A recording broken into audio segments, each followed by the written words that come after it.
So we're going to address these three things. Why do liberals care more? And does action really matter? And why does it make a difference? Let's go to the piece again. Here it is. Richard Hanania's newsletter, 2016, The Turning Point, a follow-up to his prior Substack, Why is Everything Liberal? Before I dig into this, I want to play a cut of the legend. I'm trying to frame this right. Forgive me for the pause. I want to play for you a cut of the legend, Thomas Sowell, a legend. Thomas Sowell explaining why liberals use emotion, how really facts are not their friends, and why emotion is so important to the liberal argument. Keep it in mind in the context of the question we're asking. Do liberals care more about politics than we do? And if so, why? As you're listening to Thomas Sowell explain how liberals calculatingly use emotion all the time. Check this out. In your book, Intellectuals and Race, you talk about the factor of emotion in talking about race. Yes. How do you get rid of that factor? Or can you get rid of that factor? You can to a great extent as a practical matter. One of the things I've noticed is that in many countries around the world, people of different races can get along together, sometimes even live as neighbors for decades or even generations. And yet, when the right demagogue comes along, he can turn them against each other and they can be at each other's throats. And this has happened in India. It's happened in Sri Lanka. It's happened in Nigeria. You can run through the whole list of countries. So that it's not a wholly spontaneous thing. Many years ago, there was an old musical called South Pacific, and one of the less memorable songs was one that said, you've got to be taught to hate. Intellectuals have taught people to hate those who are better off than themselves. Do liberals care more about politics than we do? And if the answer is yes, how did it get so bad so fast? Sowell kind of hints at, and we'll get back to that in the third screenshot from this piece today, about why emotion is such a powerful motivator and what the left does to garner emotion to get people out there. Let's go to screenshot number 1 from this piece. It has a little chart embedded in it, and it addresses the question, well, do they care more about us? Well, the data seems to indicate, sadly, yes. Dan, this is a conservative show. Ladies and gentlemen, I know. But we can't only read pieces on the air that comport with our narratives, or then we'd be leftists. It appears from this chart that they do care more. So from the piece, he shows this researcher's chart for more evidence in his argument that liberals care more about politics. He says, quote, the following charts from 2016, and it shows whether respondents had joined a protest or signed a petition in the last year. Data in this post drawn from here for 2020 and here for all other years. Folks, if you look at the chart, it's pretty devastating. Now, I get it. For all the statisticians, experimental researchers out there, and people familiar with statistical analysis, you're probably asking yourself what I am. Well, is going to a protest or signing a petition necessarily a perfect proxy for if you're interested in politics or not? It may not be perfect, but it's a decent indicator, no? If you look at this chart, you'll see, for those of you listening on audio, I'll explain it. For those of you watching on Rumble, you can see the chart. You'll see that both for going to protests and signing a petition, as you get more conservative,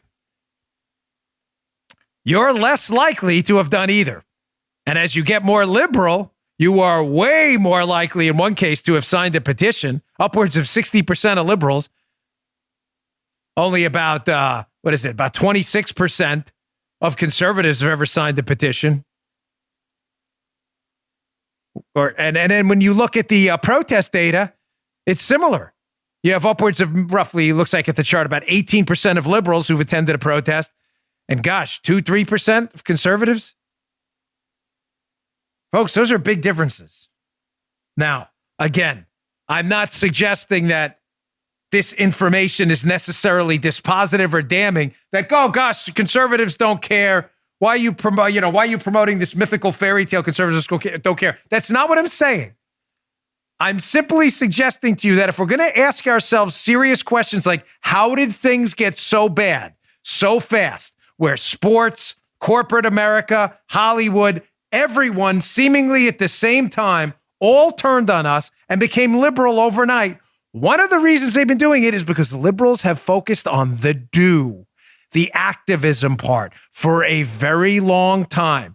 And activism commits people to action, which commits people to further action, which makes them easier to mobilize when you need action. And corporate America and sports, subjected to pressure campaigns, see that action and interpret it as a mass cultural mandate.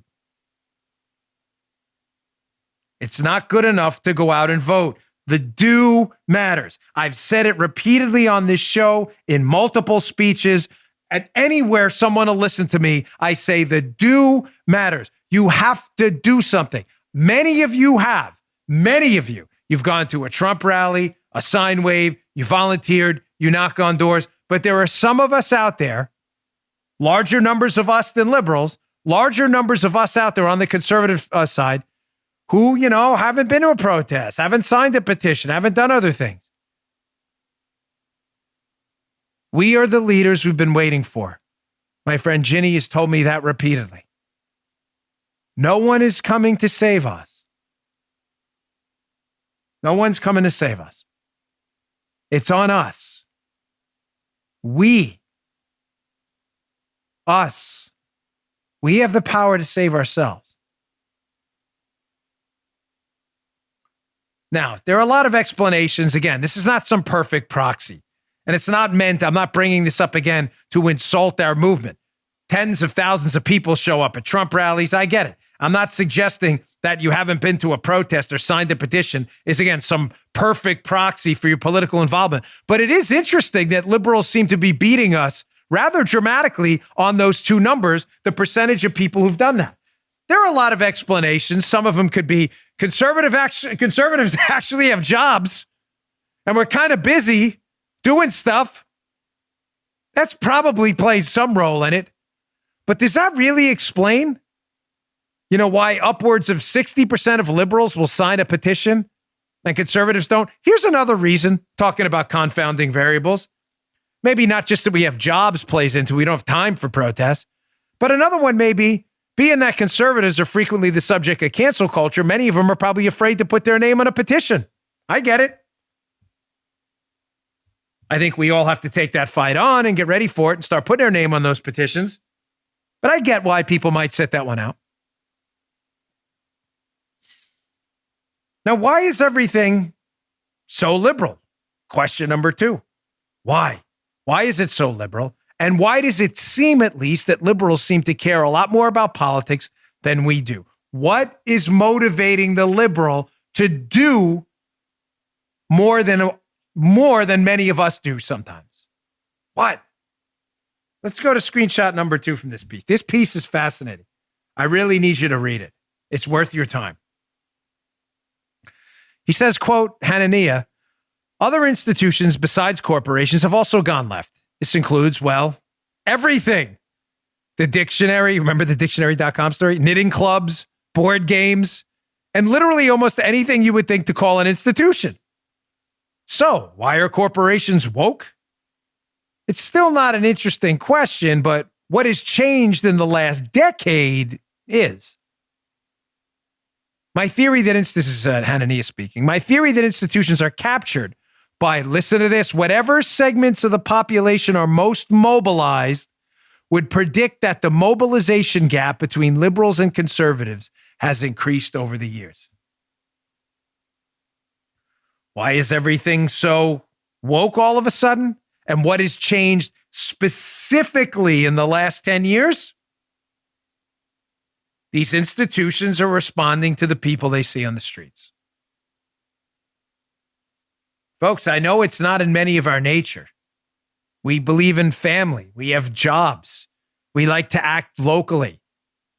We don't need to be seen at a rally screaming and yelling all the time. I get it. But maybe we do. I'm sorry that I know this is a difficult conversation.